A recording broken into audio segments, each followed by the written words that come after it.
Hello and welcome to everyone who's here, who's tuning in to the recording. Today we're going to get started a little bit earlier than usual. So if you are watching the live recording, you can go ahead to the 15-minute mark, and that is when we will officially begin.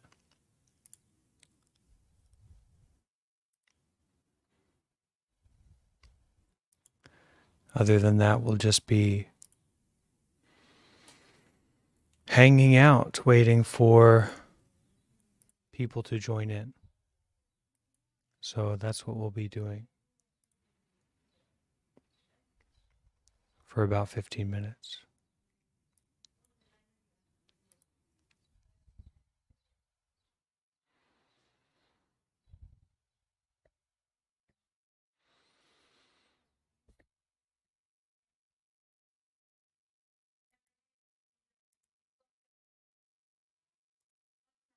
Oh, look at this. Where did all of you come from? Hi there, Johnsky and Sophia and Chesh. I'm going to open up the Discord and make an announcement, and then the next 10, 15 minutes, get settled in, really get settled, and then start at right on time.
Hi, Stephanie.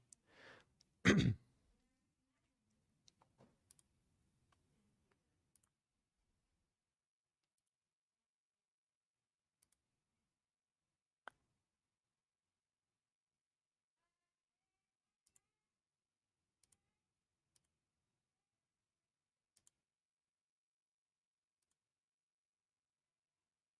morning. How are you been? Good afternoon. I've been well. I am well. That's good to hear.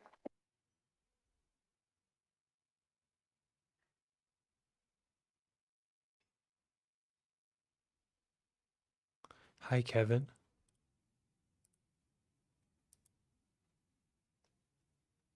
Hello. Great to be able to join you. Thank you. Yeah, it's really great.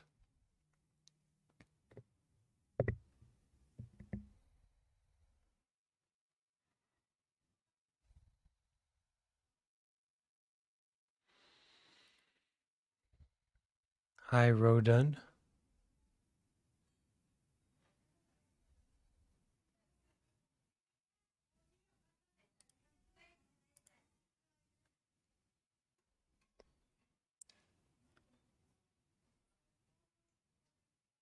Samantha, you're here.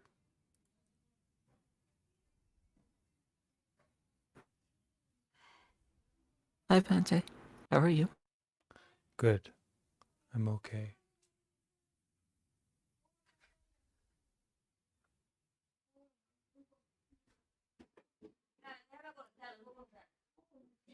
I see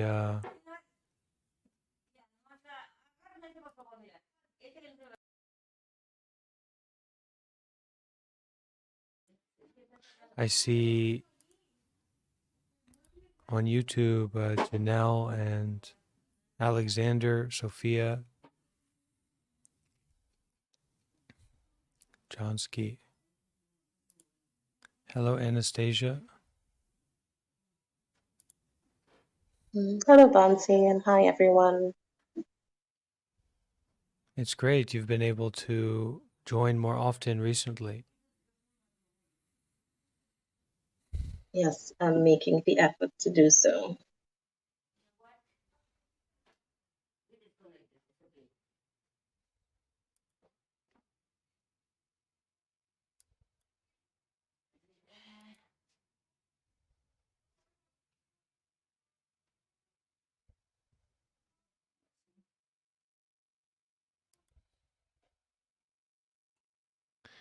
So in showing up early and settling down, it's just to have the intention to show up. Otherwise, we won't. So we have the intention to meditate or to facilitate, to listen to the Dhamma, to speak the Dhamma, whatever it might be. And then in that showing up, we are practicing to stop doing anything.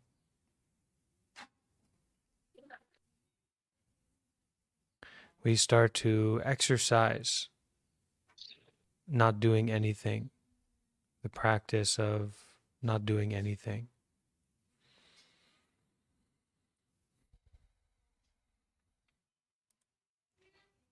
Hi, AZP on YouTube.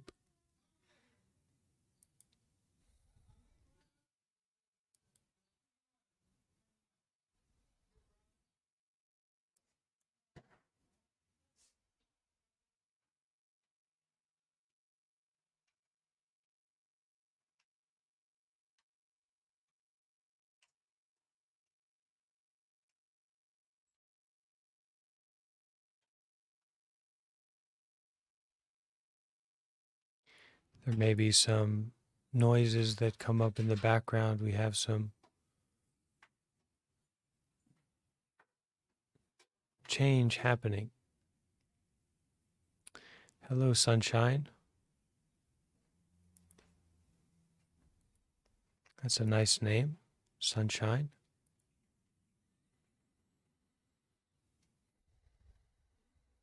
Hi.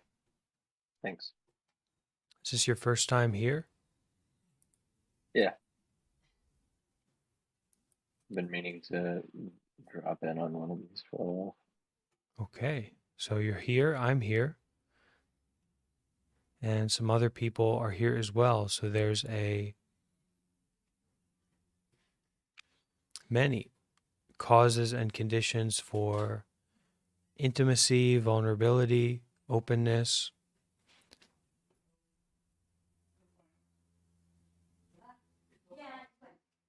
Sometimes we find ourselves in a situation and we don't really know what to do.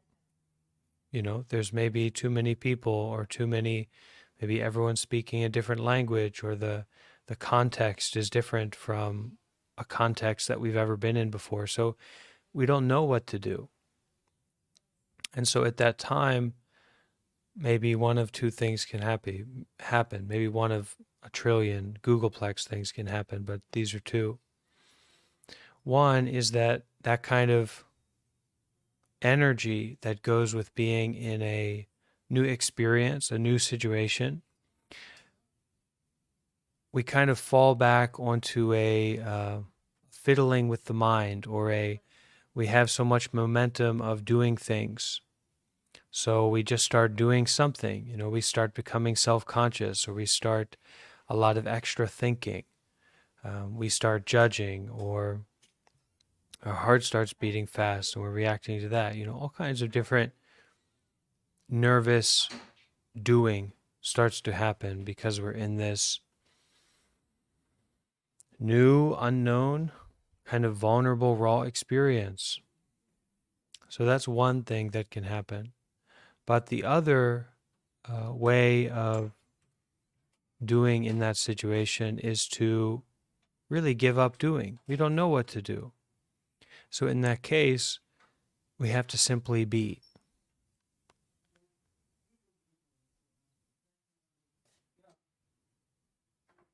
Just to, I'm often saying, okay, meditation method, just breathe, just be aware. But sometimes we have to just be. We have to put down all of our doing because we don't know what to do. And that can be quite a treat, to be in a situation where we don't know what to do, and we can willingly put down, relax, detach from all of our doing, and not just the doing at this moment, but in that willingness to give up doing at this moment, we give up all doing. We give up all of our reliance on cause and effect of the past or the future. All the trouble that we've gotten into in our lives has come from too much doing. And in this case, unskillful doing. We can also do good, but to really do good, we have to stop doing bad. And the best way to stop doing bad is to stop doing everything. And this can open the space up to, okay, this is good, this is bad. But when you have so much constant momentum of doing, constant momentum of acting, reacting, we're just covered in the fruits of our actions, and we can't really tell what's good, what's bad, what's right, what's wrong, what's skillful, what's unskillful. So it's better to be safe and to stop all doing.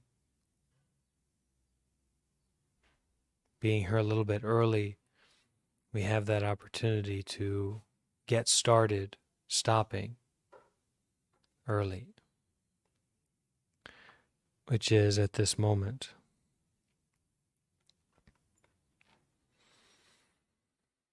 Okay, so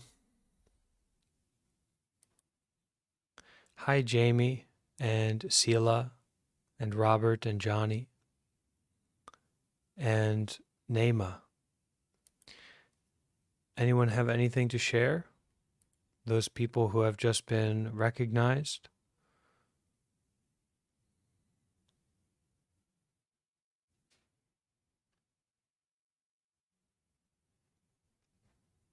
I'm good. Thank you, Bhante. You're good. That's great.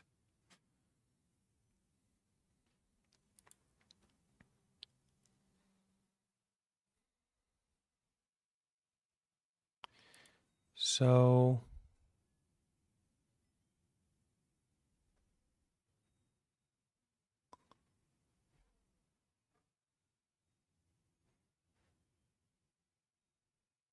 we don't know what's going to happen at all. We don't know what's going to happen in the next moment.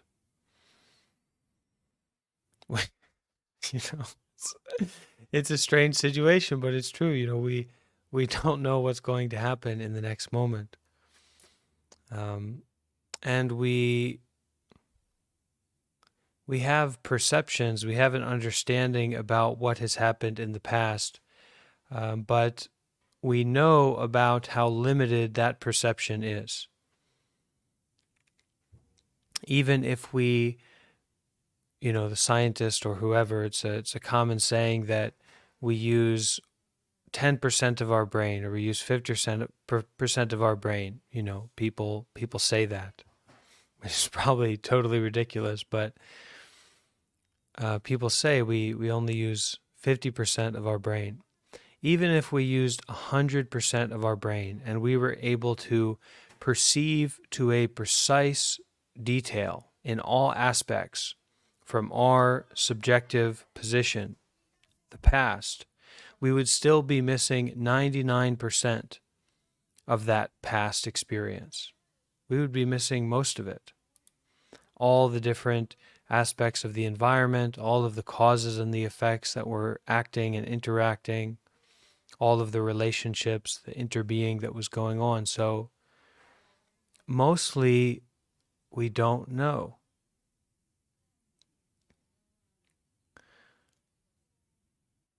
The Buddha gives 4 noble truths that we can say are worthy of knowing. That is that in life, there is a suffering, there is an unsatisfactoriness. There is an aspect, there is a quality of reality, there is a quality of our lived experience every day, every night, that is not satisfying, doesn't fill us up, doesn't satiate us. It is wanting, it is not fulfilling life, reality. It's boring, it's unpleasant, its pleasurable experiences are temporary, it's not satisfying. Secondly, that there is a reason, there is kind of a source code for this dimension of reality that is dukkha, that is unsatisfying. And that is desire, craving, attachment. We want things to be a certain way. And we don't want things to be a certain way. Now, if it was possible to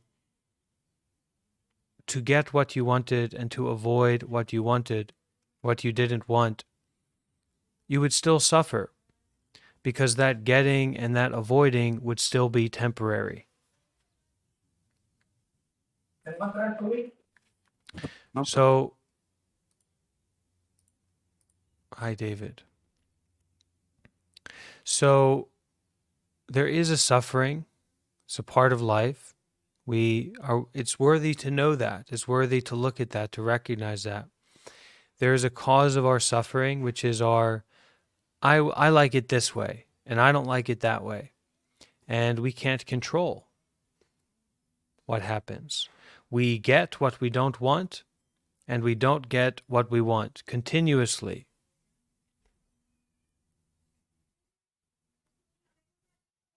So there is a suffering and there is a cause. There is a kind of source code to suffering. Thirdly, it's worthy to know that there is an ending of suffering. There is the cessation of suffering. There is the dissolution of dissatisfaction. That is enlightenment, that is nibbana, that is the cornerstone of the Buddhist path. That is the heart of Buddhism, that there is a suffering, there is a cause of that suffering, there is an ending of suffering, there is, as much as it is possible to suffer, it's possible to end suffering. And then there is a path, there is a way to end suffering, and this is the Noble Eightfold Path. This is living a virtuous life, following precepts, practicing restraint, and practicing with effort to do skillful activities. It is meditation, it is training the mind, it is samadhi. So we go into these deeper states of mind, these deeper states of intimacy, these deeper states of awareness, fullness, wholeheartedness, stillness and wakefulness together. Stillness and motion coming together without contrivance and without duality. These states of samadhi, many different kind of states like this. But we train the mind and we deepen the mind from that platform of virtue, goodness. And then finally, there is a wisdom, there is an insight that comes about from this introspection, contemplation, investigation, living a good life, doing good deeds regularly, practicing restraint, training the mind, experiencing these deepened states of mind, these refined states of mind, clarity, states of freedom, of peace. And through those states, those deeper, consistent experiences of a subtle mind, a refined mind, we gain insight into not the content of the mind. For a Buddhist, the content of the mind is largely irrelevant. Your personal content repository is only relevant as far as it can be used for walking the path, doing good deeds, mindfulness, detachment, virtue, restraint, practicing meditation.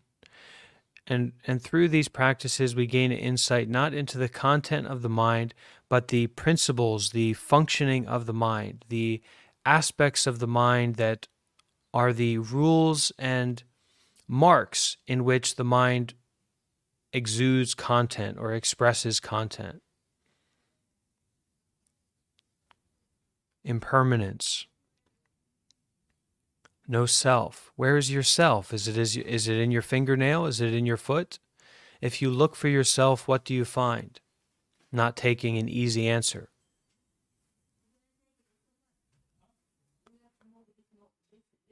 And this unsatisfactory quality, this unfulfilling quality to all experiences, mental and physical, they don't seem to be satisfying us.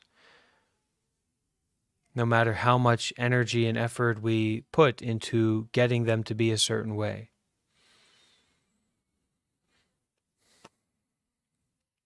So the title of our event today, there are a few titles, and I'll read every one of them.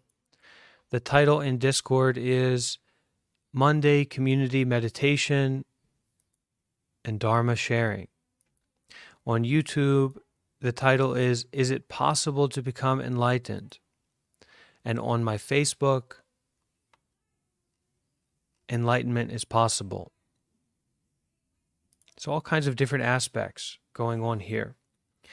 And I came up with these titles in relationship to a teaching from Ajahn Chah that we're going to be listening to today.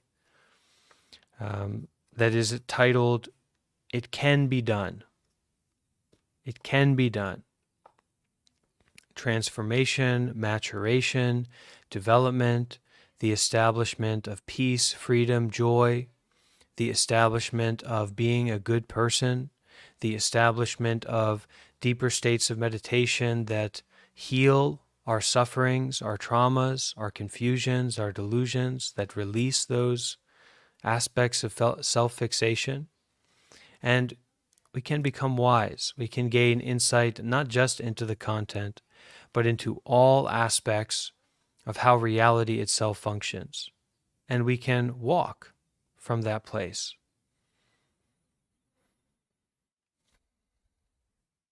But all of this is just wordplay if we aren't able and willing to step into the Colosseum. Step onto the field. You are willing to give up the privileges of spectatorship, the convenience of being a spectator. You have to be willing to give that up. Otherwise, these teachings are food for cats and dogs. So, before we start, I want to get into the reading. It's a very clear reading today, very precise and profound. But before we start with the reading, I'd like to just take a few moments for all of us, as far as we are capable to do so, to go from being a spectator to a practitioner, to someone who is willing to give up spectatorship.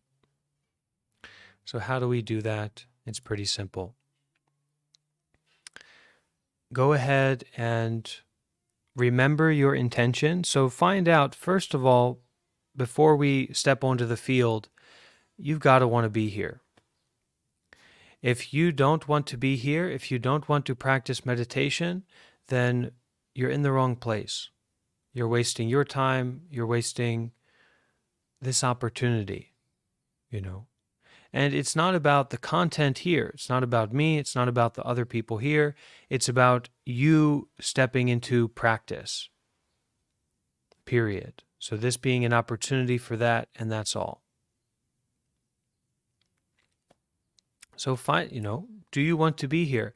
And then if you find that there is a sincere aspiration to be here, to meditate, to investigate, to face, to show up to this reality at this moment, whatever that might be for you, then don't easily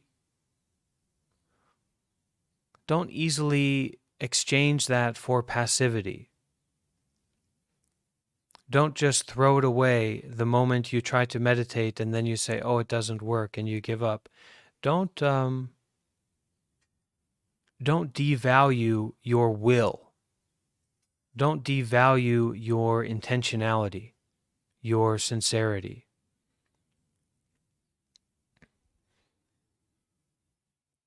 So, finding out that we want to be here, we can come across at this moment a stable, comfortable position for our body. And you might have to do a little movement to come across that. But, find a position where you can be still.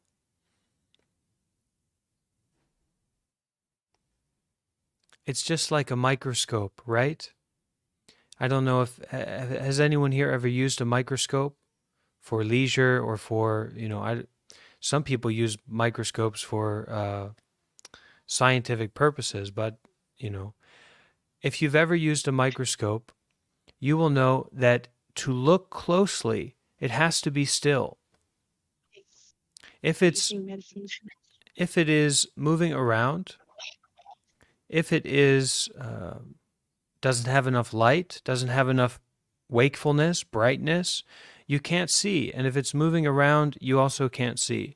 And even when you become still, the microscope becomes still, and there is a degree of brightness there, you still have to focus and you have to look.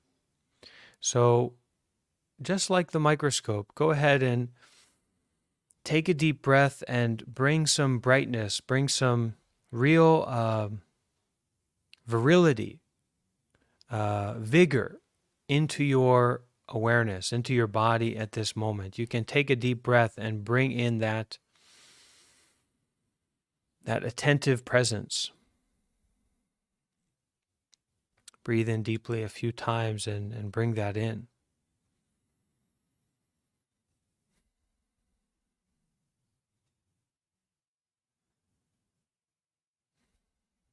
Let the light into the body. Let the awareness of the mind flow into the body.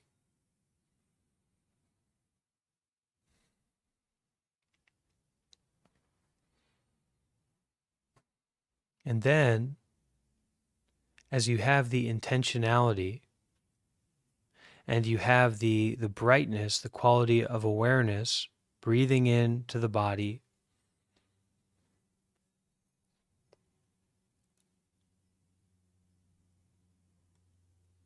now becoming still.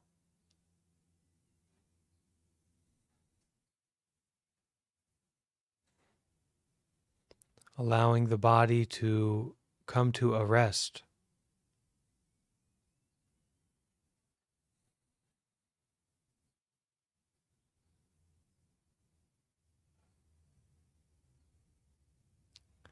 The breath finding a simple and natural rhythm.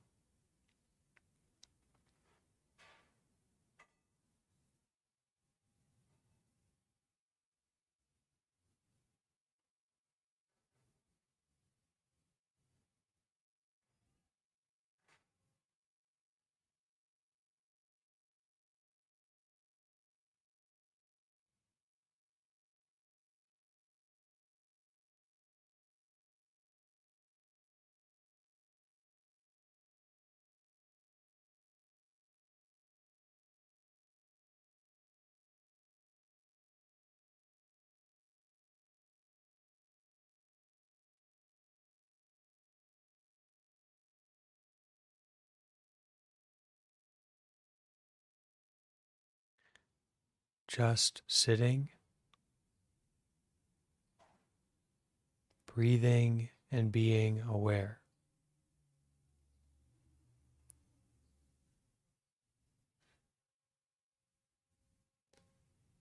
This is the tool, the mindset, the approach,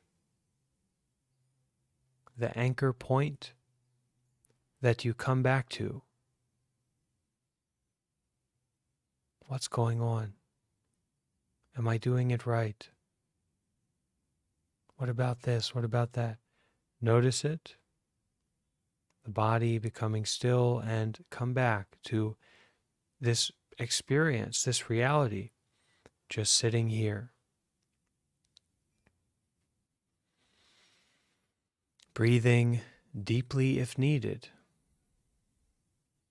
and being aware.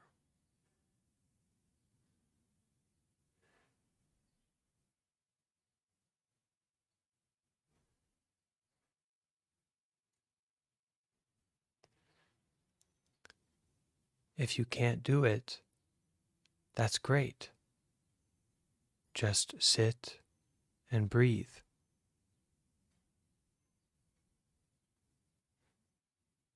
If you can't do that, just breathe.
Whatever you feel or experience, return to just breathing.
We're not here to vibe out.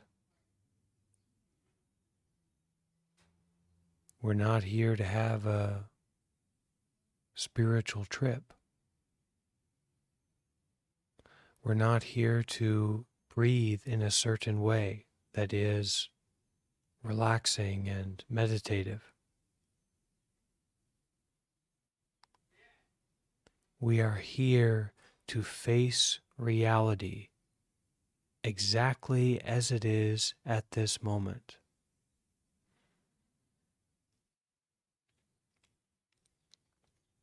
Just sitting,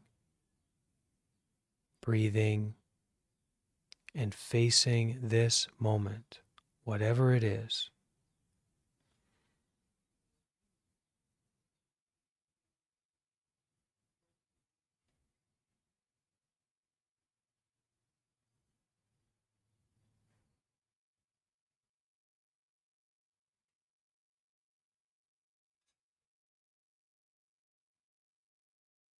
If you become over involved with whatever it is, return your priority to just breathing.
In the tradition of the monk that we will be reading a teaching from today,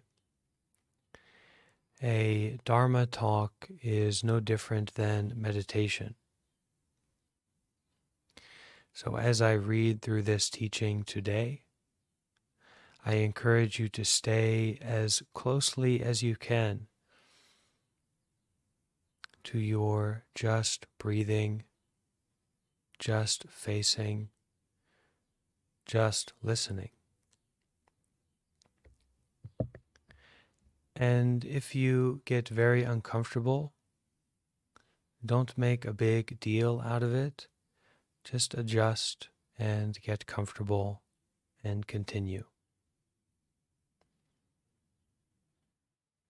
This talk is entitled, It Can Be Done.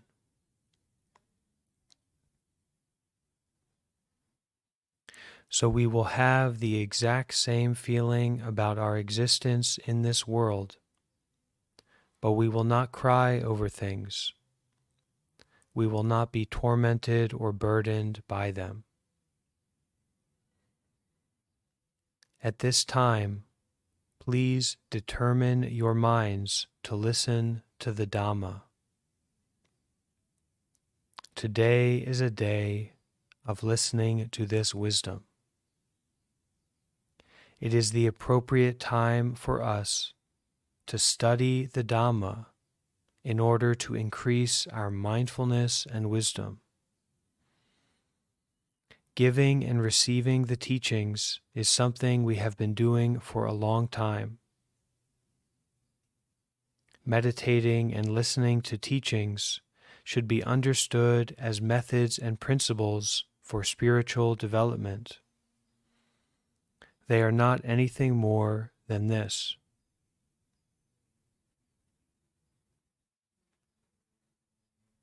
Morality resides with the intentions of people. If you have the conscious determination to refrain from harmful activities and wrongdoing by way of body and speech, then morality is coming about within you. You should know it within yourself. It is often said that the wealth of money and material is easily lost, washed away, like small pieces of sand on the beach, whereas the wealth of morality, virtue, goodness is like a heavy 10-ton stone. It doesn't matter how high the water becomes. The wealth of our goodness is not easy to move. If you have the conscious determination to refrain from harmful activities and wrongdoing by way of body and speech, then morality, goodness is coming about within you. You should know it within yourself. Whenever we breathe, we take it in. All manner of good and evil is like that. If we wish to do good, we can do it anywhere at any time. We can do it alone or together with others. Evil is the same. We can do it with a large or small group in a hidden or open place. It is like this. These things that are already in existence, these are the things that are already in existence. But as for morality, this is something that we should consider normal and essential for all humans to practice. A person who has no morality, that is, a person who is not prioritizing or emphasizing goodness in any meaningful way, is no different from an animal. If you decide to live like an animal, then of course there is no good or evil for you, because an animal doesn't have knowledge of such things. A cat catches mice, but we don't say it is doing evil, because it has no concepts or knowledge of good or bad, right or wrong. These beings are outside the circle of human beings. It is the animal realm. The Buddha pointed out that this group is just living according to the animal kind of karma, that is, the animal kind of cause and effect. Those who understand right and wrong, good and evil, skillful and unskillful, helpful and not helpful, are humans. The Buddha taught this Dhamma, this wisdom, for humans. If we people don't have morality and knowledge of these things, then we are not much different from animals. So it is appropriate that we study and learn about them and make ourselves able. It is important that we prioritize and emphasize being good in all aspects of our life, whether we are alone or with others. This practice of emphasizing and prioritizing goodness is taking advantage of the precious accomplishment of human existence and bringing it to fulfillment. The profound Dhamma is the teaching that morality is necessary. Then, when there is morality, we have a foundation on which we can progress in Dhamma. Dhamma is the development of Buddhist wisdom. Wisdom. Dhamma refers to nature and to humans knowing about nature, how things exist according to nature, and so being able to be skillful. Nature is something we do not compose. It exists as it is according to its conditions. A simple example is animals. A certain species such as peacocks, is born with its various patterns and colors. They were not created like that by humans or modified by humans. They are just born that way according to nature. This is a little example of how it is in nature. All things of nature are existing in the world. This is still talking about understanding from a worldly viewpoint. The Buddha taught Dhamma for us to know nature, to let go of it, and let it exist according to its conditions. This is talking about the external material world. As to the mind, it cannot be left to follow its own conditions. It has to be trained.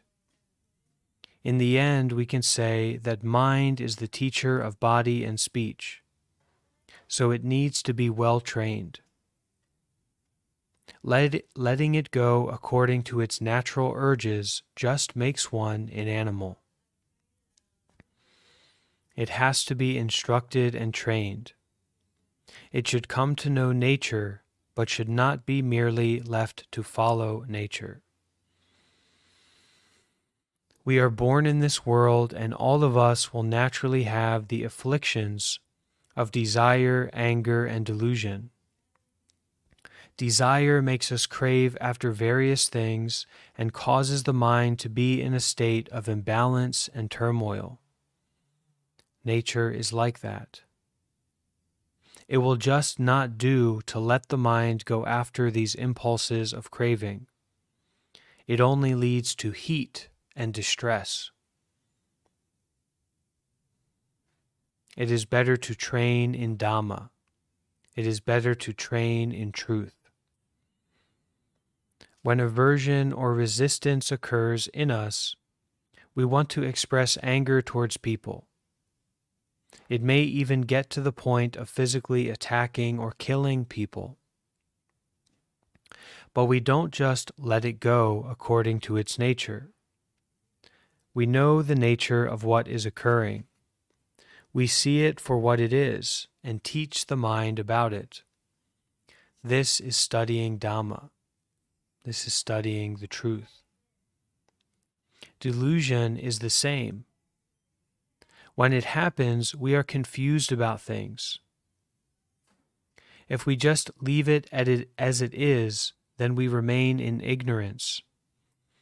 So the Buddha told us to know nature, to teach nature, to train and adjust nature, to know exactly what nature is, to know exactly what truth is at precisely this moment. For example, people are born with physical form and mind. In the beginning, these things are born. In the middle, they change, and in the end, they are extinguished. This is ordinary. This is their nature. We cannot do much to alter these facts.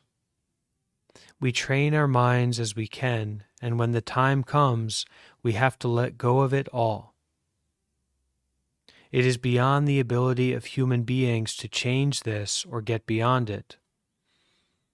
The Dhamma that the Buddha taught is something to be applied while we are here, for making actions, words, and thoughts correct and proper. That is skillful, helpful. It means he was teaching the minds of people so that they would not be deluded in regard to truth and to conventional reality and supposition. The teacher instructed us to see the world.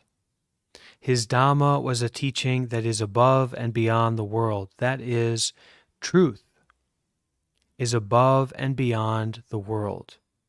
Truth is above and beyond our desire, our greed, our delusions. We are in the world. We were born into this world. the Buddha taught to transcend the world and not be a prisoner to worldly ways and habits.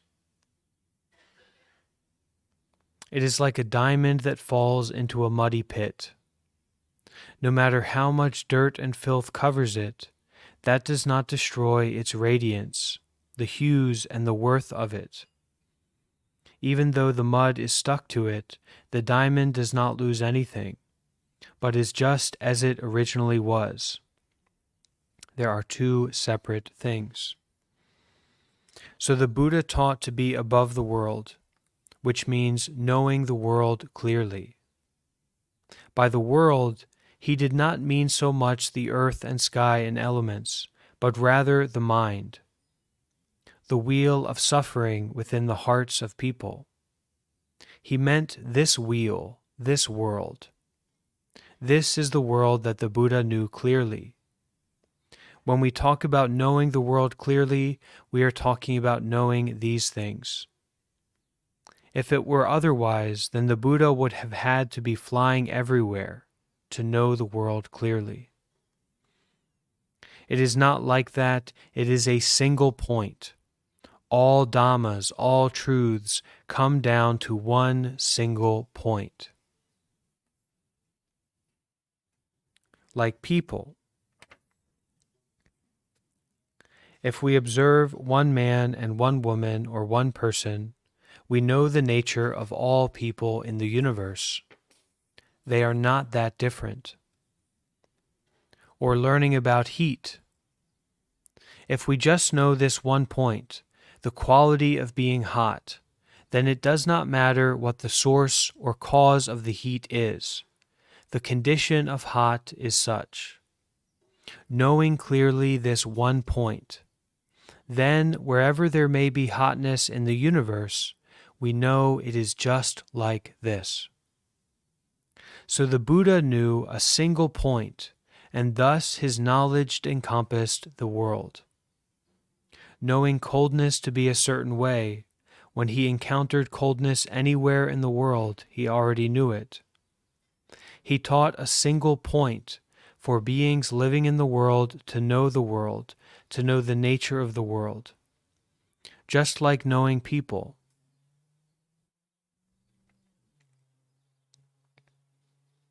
Knowing one point, he knew all things. The Dhamma that the teacher expounded was for going beyond suffering. What is this going beyond suffering all about? What should we do to escape from suffering? It is necessary for us to do some study. We need to come and study the thinking and feelings in our hearts. Just that. It is something we are presently unable to change. If we can change it, we can be free of all suffering and unsatisfactoriness in life. Just by changing this one point. Our habitual world view, our way of thinking and feeling.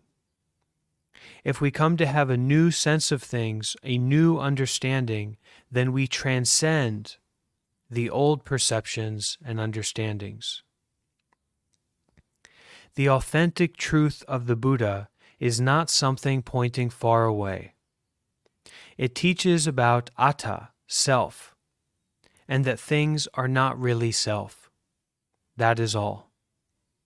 All the teachings that the Buddha gave were pointing out that this is not a self.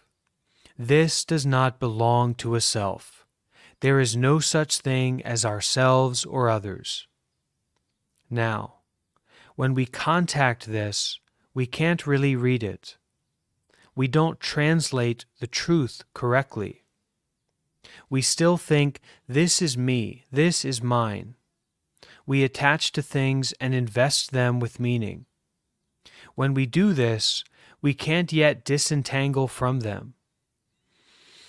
The involvement deepens and the mess gets worse and worse. If we know that there is no self, that the body and mind are really anatta, empty of a self, as the Buddha taught, Then, when we keep on investigating, eventually we will come to the realization of the actual condition of selflessness. We will genuinely realize that there is no self or other. Pleasure is merely pleasure. Feeling is merely feeling. Memory is merely memory. Thinking is merely thinking. They are all things that are merely such. Happiness is merely happiness. Suffering is merely suffering. Good is simply good.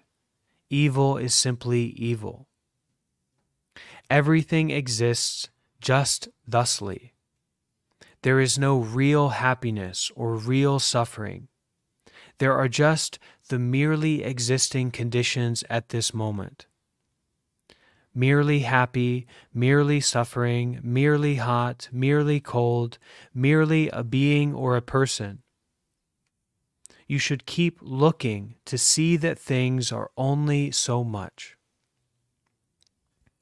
Only earth, only water, only fire, only wind. We should keep on reading these things and investigating this point. Eventually, our perception will change. We will have a different feeling about things. The tightly held conviction that there is a self and things belonging to self will gradually come undone.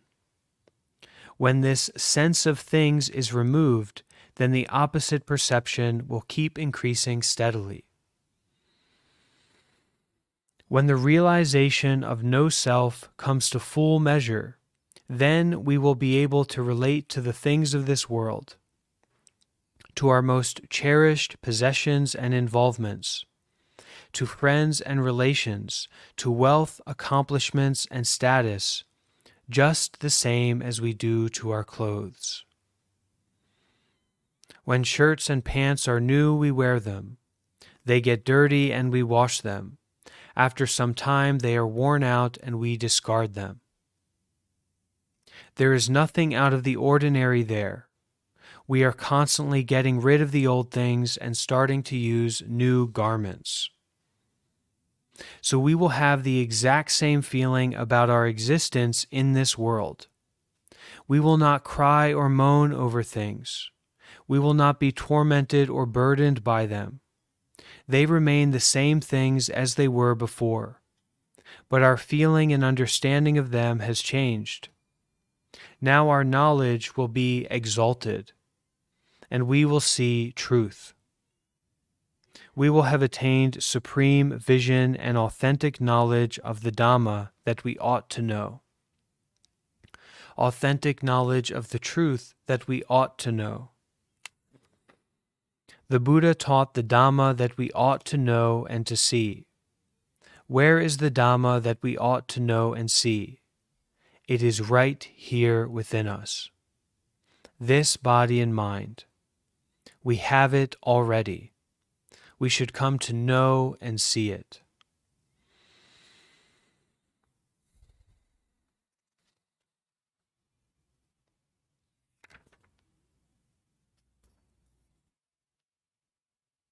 For example,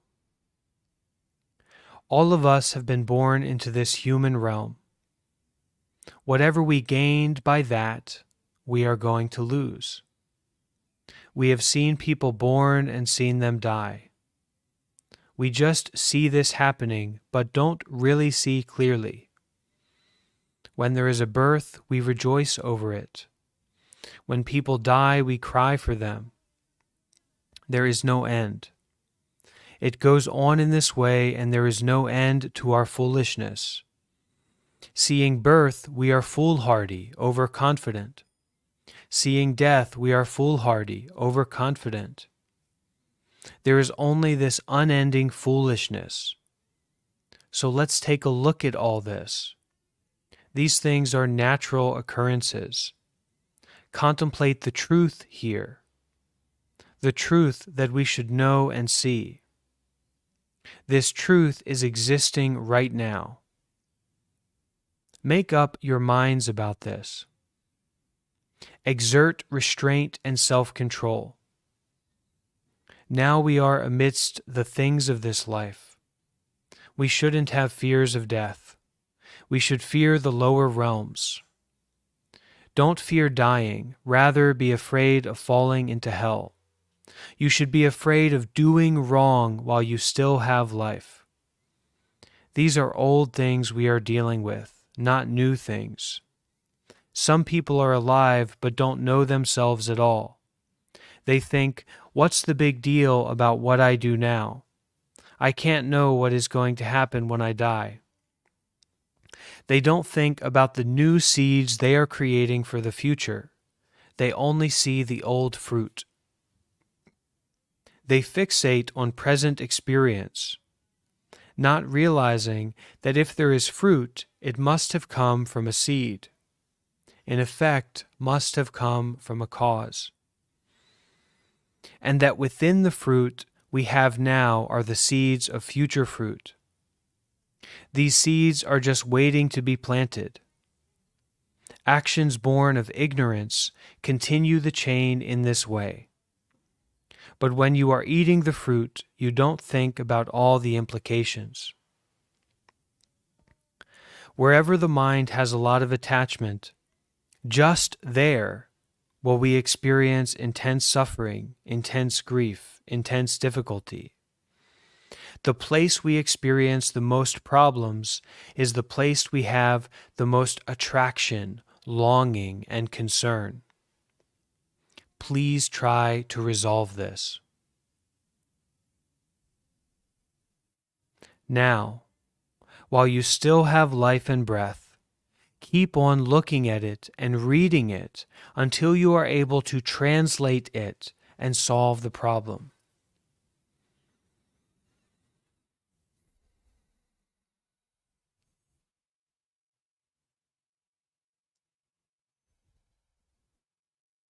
Exactly where we have the most difficulty is the place that needs to be read most clearly, that needs to be translated most immediately.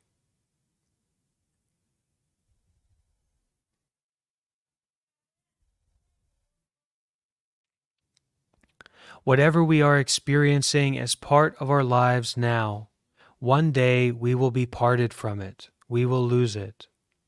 So don't just pass the time. Practice spiritual cultivation. Take this parting, this separation and loss, as your object of contemplation right now in the present, until you are clever and skilled in it, until you can see that it is ordinary and natural to lose everything that you have. When there is anxiety and regret over it, have the wisdom to recognize the limits of this anxiety and regret, knowing what they are according to the truth, completely impermanent and completely lacking of a self. If you can consider things in this way, then wisdom will arise. Whenever suffering occurs, wisdom can arise there, if we investigate. But people generally do not want to investigate. Wherever pleasant or unpleasant experience happens, wisdom can arise there. If we know happiness and suffering for what they really are, then we know the Dhamma. If we know the Dhamma, we know the world clearly. If we know the world clearly, we know the Dhamma.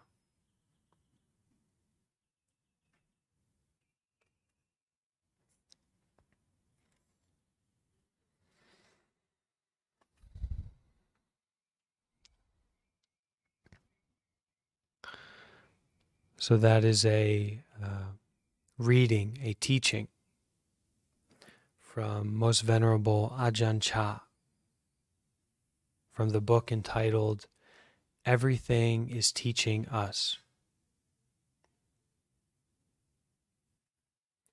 So before we close today, take a moment to adjust your posture. Make sure that you're comfortable and not in too much pain. It's okay to be in a little bit of pain. It's a place where we can investigate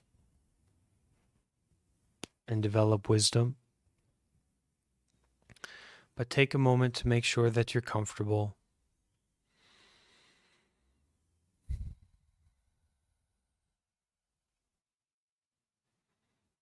Close your eyes and investigate this body and mind as they truly are right now. Be with fully and completely this precise moment,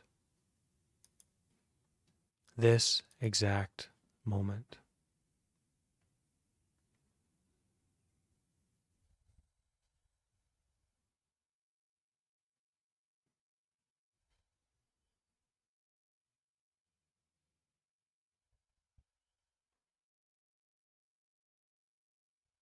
Breathing and facing, experiencing whatever is happening right now.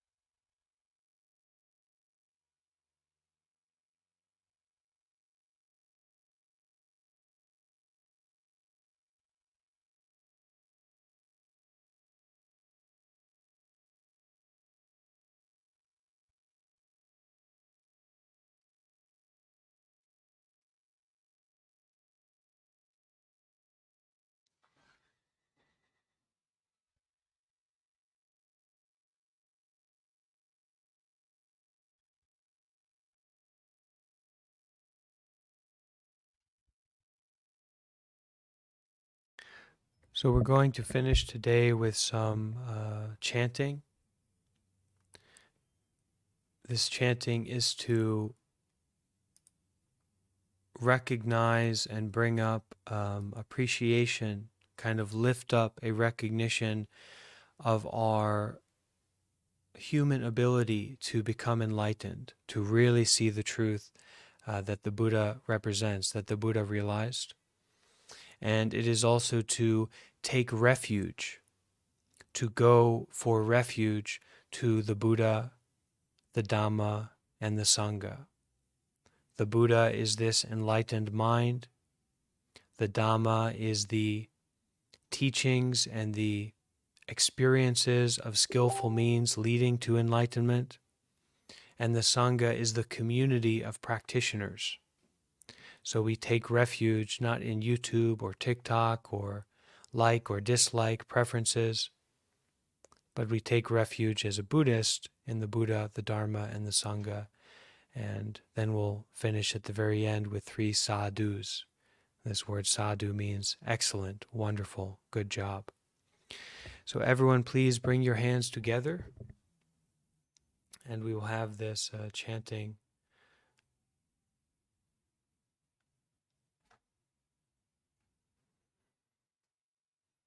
Namo tassa bhagavato arahato samma sambuddhassa.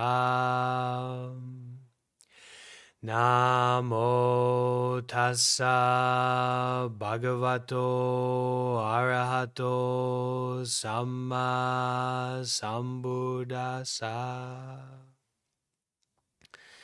Namo tassa bhagavato arahato samma sambuddhassa. Buddham saranam gacchami.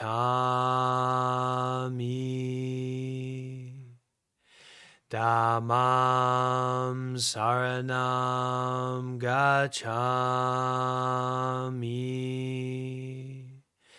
Sangham saranam gacchami.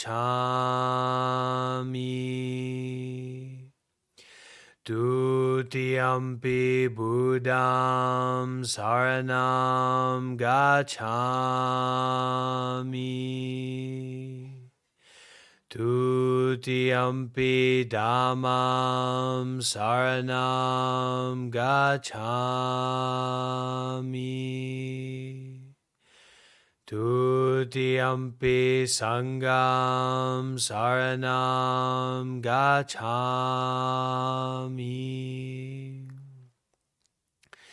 Tatiyampi Buddham Saranam Gacchami.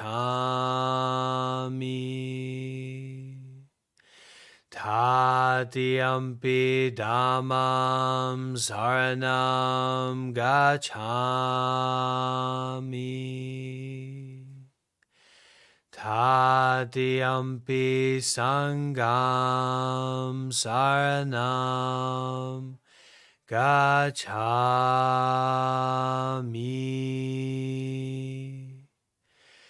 Sadhu.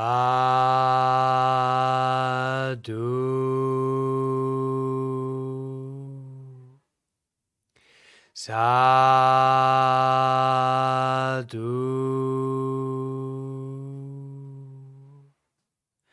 Sadhu.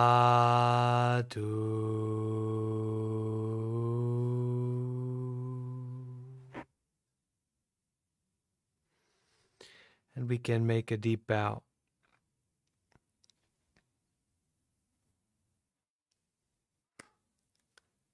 Okay, my compatriots, my fellow patriots on the path in the Dhamma nation, I applaud you for your work, for your practice, for your efforts today.